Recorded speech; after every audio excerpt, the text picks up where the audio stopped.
डर एक एहसास में आपका स्वागत है। इस चैनल पर आपको देखने को मिलती हैं डरावनी और सच्ची भूतिया घटनाएं हर रोज। तो अगर आपको ऐसी ही वीडियोस देखना पसंद है तो हमारे इस चैनल को सब्सक्राइब जरूर कर लें। तो अब बढ़ते हैं हमारी आज की कहानी की ओर। मेरा नाम शाहनवाज है और मैं इस नए शहर में आया था। मुझे इस शहर के बारे में ज्यादा जानकारी नहीं थी, लेकिन मैंने इस शहर में नया घर खरीदा था। पहले मैं गांव में रहा करता था और काम करने के लिए शहर आता था, लेकिन अब मेरी नौकरी बहुत ही अच्छी हो चुकी थी और मेरे पास काफी पैसे आ गए थे। इसलिए अब मैं शहर में घर खरीदने वाला हो चुका था। इसीलिए पैसे जोड़कर मैंने ये घर खरीदा था। इस घर में मैं और मेरी बीवी इकट्ठे आए थे। ये पहला दिन था हमारा इस घर में। ये घर काफी अच्छा बना हुआ था और इसकी बनावट बहुत ही अच्छी थी, लेकिन हमें एक ही चीज अच्छी नहीं लगती थी, वो थी इसके कमरों के अंदर लगे वॉलपेपर। ये बहुत ही अजीब से ब्राउन कलर के वॉलपेपर्स थे जो हमें अच्छे नहीं लगते। इनका टेक्सचर हमें अच्छा लगता ही नहीं था, तो हमने सोचा था इसे हम रिमूव करेंगे और उसके बाद अच्छे से वॉलपेपर लगाएंगे।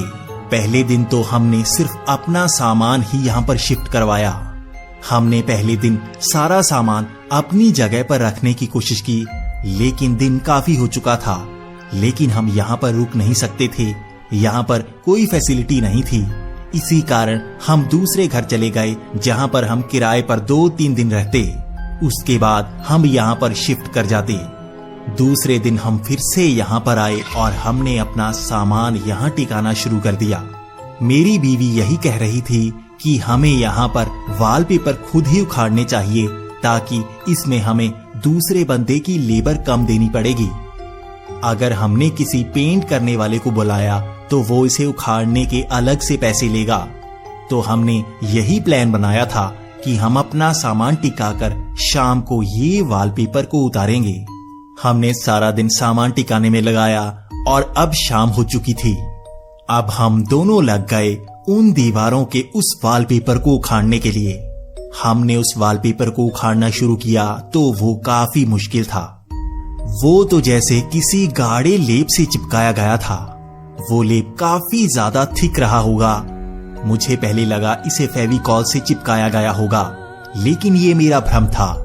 ये काफी तगड़े तरीके से चिपका हुआ था और जब हमने इसे उखाड़ना चाहा तो इसमें अजीब सी स्मेल आ रही थी।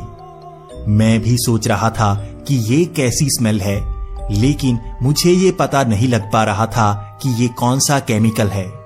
मेरी बीवी यही कह रही थी कि ये कैसा केमिकल है, इससे जैसे मरे जानवरों की स्मेल आ रही है। मैं भी यही सोच रहा था कि ये कैसा केमिकल है, लेकिन हम उसे धीरे धीरे उखाड़ने की कोशिश कर रहे थे ताकि दीवारें ज्यादा खराब नहीं होती। लेकिन वो वॉलपेपर चिपके ही बड़े ही जोर से हुए थे। हमें उसे उखाड़ना बहुत ही मुश्किल हो रहा था और ये वॉलपेपर भी बड़े ही अजीब थे। आपको भी पता ही होगा, ऐसे वॉलपेपर को उखाड़ना काफी अच्छा लगता है। अगर हम किसी लंबे वॉलपेपर को उखाड़ें तो वो ज्यादा अच्छा लगता है, बजाय इसके कि हम छोटे छोटे वॉलपेपर को उधेड़ें। बीच बीच में कोई लंबा वॉलपेपर मिलता जो बड़ा उधड़ता तो काफी अच्छा सा फील होता, लेकिन ज्यादातर तो वो वॉलपेपर फट ही रहा था। हम बहुत ज्यादा कोशिश करते, लेकिन वो बड़ी ही जल्दी फट जाता। लेकिन उससे ज्यादा अजीब था वहां पर क्या लिखा हुआ था। हमने ध्यान देना शुरू किया तो उस कमरे की चारों दीवारों पर कुछ ना कुछ लिखा हुआ था। थोड़ी दूरी पर कुछ ना कुछ लिखा गया था।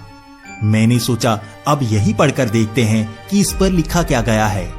आखिर इससे पता चलेगा कि यहाँ पर रहने वाला क्या सोचता था और उसने इसे क्यों लगाया। मैंने जैसे ही वहां पर पढ़ना शुरू किया तो मैंने देखा वहां पर कुछ नाम, कुछ एड्रेस और डेट्स लिखी हुई हैं। मैंने धीरे धीरे अलग अलग दीवार को देखना शुरू किया तो मुझे यही मिला। हर बार अलग नाम, अलग एड्रेस और तारीख। मैं ये समझने की कोशिश कर रहा था कि आखिर ये क्या है, लेकिन उस दिन भी काफी रात हो गई थी और मैंने सोचा अब घर जाना चाहिए। हम वैसे भी काफी थक चुके थे। अगले दिन सुबह ही हम यही काम करने वाले थे, लेकिन मैंने पहले ये समझने की कोशिश की कि यहाँ पर लिखा क्या गया है। मैं काफी देर तक सोच रहा था, लेकिन वो नाम बड़े ही अजीब थे। मैंने ये सोचा कि गूगल पर सर्च कर कर देखते हैं आखिर वो नाम असली हैं या बनावटी। तो मैंने अपना फोन निकाला और एक कॉर्नर का पहला नाम निकाला और उसे सर्च करने लगा। मैंने ध्यान दिया, वही नाम, वही एड्रेस, बिल्कुल वही गूगल पर था। लेकिन सबसे अजीब बात कि ये किसी मिसिंग पर्सन की डिटेल थी। पहले तो मैंने सोचा कि ये कोइंसिडेंस हो सकता है, लेकिन जब मैंने दूसरी बार सर्च मारी तो मुझे वही नतीजा मिला। ये दूसरा आदमी भी एक मिसिंग पर्सन था। ऐसे ही मैंने 2-3 नाम और निकाले और मुझे वो भी मिसिंग पर्सन ही मिले। अब मैं थोड़ा सा डरने लगा था। मुझे नहीं पता था कि ये कोइंसिडेंस है या कुछ अजीब बात। पहले तो मेरे दिमाग में आया कि ये कोई किताबी कीड़ा हो सकता है और ऐसे ही अखबारों से नाम निकालकर दीवारों पर लिखता होगा, या उसका बच्चा ही कुछ जासूस बनने की कोशिश करता होगा, वो यहाँ पर इन नामों को लिखता होगा। लेकिन मैंने ध्यान दिया तो वो राइटिंग किसी बड़े की थी। वो सारी लिखावटें एक ही बंदे ने की थी और वो कोई छोटा बच्चा नहीं था। अब मैं थोड़ा क्यूरियस होता जा रहा था। मेरी बीवी बार बार मुझे कह रही थी कि जल्दी से काम निपटाना होगा ताकि हम यहाँ पर जल्दी रहने आ जाएं और वॉलपेपर भी जल्दी लगा सकें। लेकिन मेरे मन में तो अजीब सी उत्सुकता थी। मैं जानना चाहता था कि इन नामों के पीछे राज क्या है।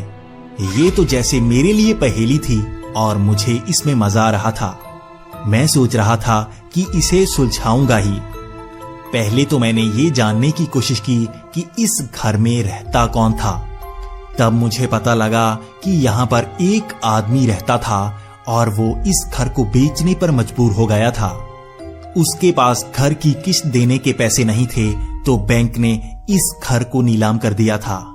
अब भी वो आदमी पास ही कहीं पर किराए पर रहता है और लोगों का कहना है कि वो इस घर के आसपास घूमता ही रहता है।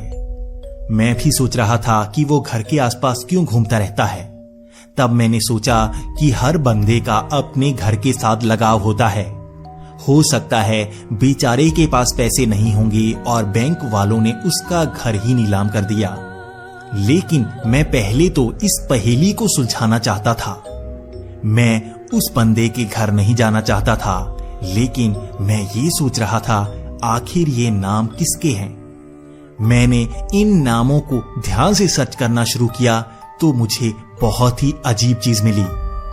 उन नामों और एड्रेस के नीचे एक तारीख लिखी गई थी और वो तारीख उसी दिन की थी जब वो लोग मिसिंग हुए थे। ये मेरे लिए बड़ी ही अजीब बात थी। मैं बहुत ही ज्यादा सोच रहा था। अब मुझे थोड़ा सा डर लगने लगा था, कहीं इस बंदे का लिंक इन मिसिंग लोगों के साथ तो नहीं, कहीं ये कोई सीरियल किलर तो नहीं। मैंने दोबारा से सर्च करने की कोशिश की। मैंने ये पता लगाने की कोशिश की कि ये मिसिंग लोग वापिस आए या नहीं। मैंने हर तरफ पता लगाया।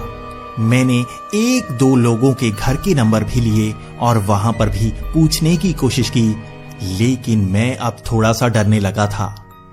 वो हर आदमी जिसका नाम दीवारों पर लिखा गया था, वो दोबारा घर कभी नहीं आए।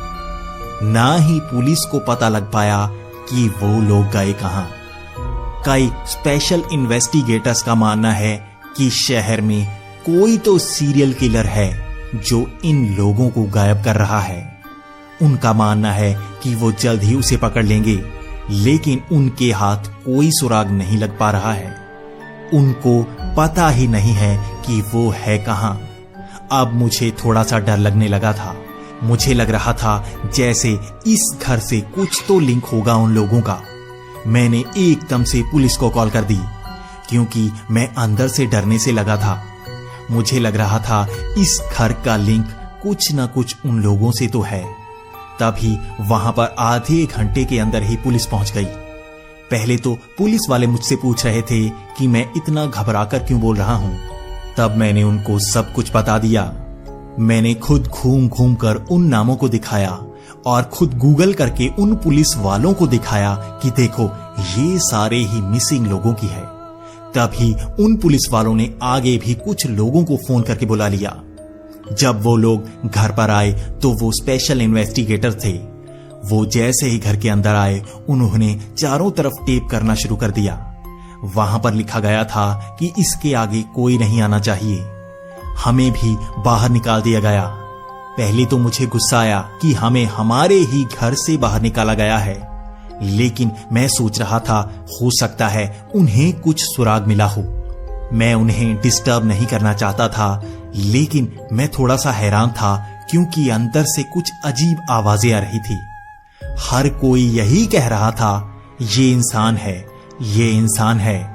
मैं सोच रहा था ये किस बारे में बातें कर रहे हैं। मैं कान लगाकर सुनने की कोशिश कर रहा था, लेकिन मुझे यही आवाज बार बार आ रही थी कि ये इंसान है, ये इंसान है। तब मैंने भी दरवाजा खोलकर आवाज लगाई। तब मैंने कहा मैंने खुद गूगल किया है, ये सारे इंसान ही हैं, कोई भी नाम गलत नहीं है। तब एक पुलिस वाले ने कहा कि तुम बाहर रुको। मैं अब बाहर आ गया, लेकिन अंदर से फिर से वही आवाजें आ रही थी कि ये इंसान है, ये इंसान है। वो लगभग आधा घंटा तक ऐसा ही करते जा रहे थे।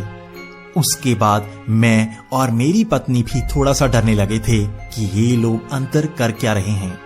हमने उनको सब कुछ बता दिया है कि ये लोग असली हैं, फिर भी वो ये क्यों कह रहे हैं कि ये इंसान है। हम अब इंतजार कर रहे थे कि कब वो बाहर आएं और हम उनसे बातचीत करें। तब थोड़ी देर बाद वो इन्वेस्टिगेटर्स बाहर आए और आगे को चल पड़े। तभी जिस पुलिस वाले को मैंने फोन किया था वो मेरे पास आया। वो काफी परेशान लग रहा था और उसके चेहरे पर बहुत ही पसीना आ चुका था।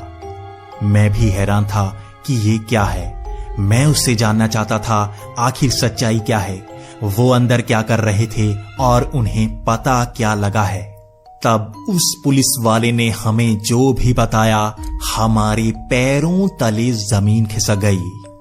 उस पुलिस वाले ने कहा कि हम अंदर यही कह रहे थे कि ये इंसान है, ये इंसान है। हर तरफ जो भी नाम लिखा है वो सब सच में मिसिंग पर्सन हैं, और जो डेट नीचे लिखी गई है वो उन लोगों की गायब होने की तारीख ही है। और तुम जिस वॉलपेपर को खींचकर उतार रहे थे वो कोई वॉलपेपर नहीं बल्कि इंसानी चमड़ी थी।